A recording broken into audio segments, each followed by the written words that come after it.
आलोक TV Divya जीवन संघ घुउदयगिरी शाखार रौप्य जयंती महोत्सव घुउदयगिरी एमएम श्री रोड स्थित दिव्य जीवन संघ शाखार 25 वर्ष पूर्ति उपलक्षे रौप्य जयंती महोत्सव अनुष्ठित हो जाइछि।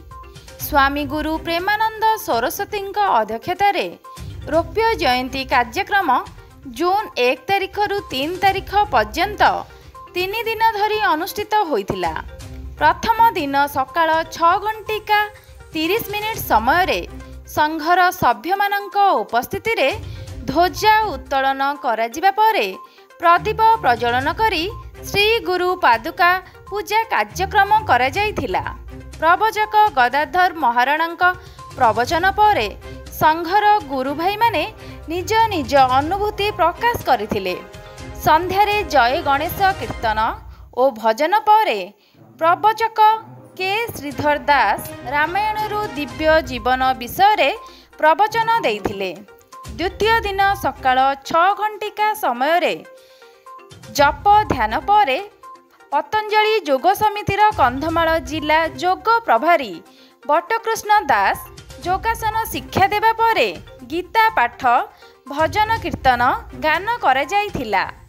कलिंग महाविद्यालयर ओडिया अध्यापक डॉक्टर नलिनी कुमार पाणिग्राही वक्ता भावे जोगदेई मनुष्य जीवनर मूल्यवान समय को अपचय न करी सत्संगरे रही दिव्य जीवन गढ़िबा पई मत व्यक्त करथिले। कतिंगिया अमृत परिवारर प्रतिष्ठाता संत सुदय आबा उक्त कार्यक्रम रे जोगदेई पृथ्वीर श्रेष्ठ प्राणी हेउछि मनुष्य, हेले आमर अंतर आत्मा विकास हेउछि कि नाही ताहार समीक्षा करिबा उचित बोली मत व्यक्त करथिले। प्रवचक के श्रीधर दासंक द्वारा पुणी स्वामी चितानंद और दिव्य जीवन उपरे प्रवचन देइथिले।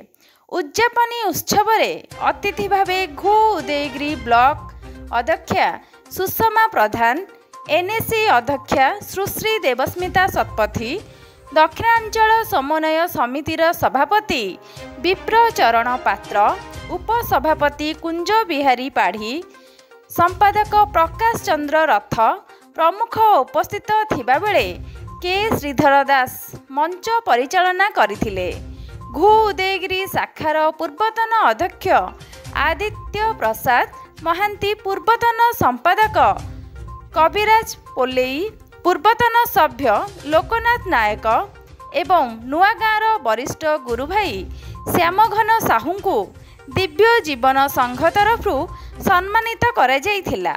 घुउदयगिरी दिव्य जीवन संघ शाखार सभापति वैकुंठ साहू, उपसभापति वासुदेव प्रधान, संपादक प्रसन्न कुमार त्रिपाठी, सह संपादक पदारविंद आचार्य, कोषाध्यक्ष अमरेन्द्र साहू, वरिष्ठ सभ्य अंतर्जामी प्रधान माजिरा प्रधान, भीमसेन पात्र, बलराम साहू, अशोक पट्टनायक, प्रशांत प्रधान एवं चतुर्भुज साहू प्रमुख दायित्वर सह कार्यक्रम को तुलाई थिले। संपादक डॉक्टर प्रसन्न कुमार त्रिपाठी संपादकीय विवरणी पठन करिथिबा बेले सभापति वैकुंठ साहू धन्यवाद अर्पण करथिले। ब्यूरो रिपोर्ट आलोक टीवी।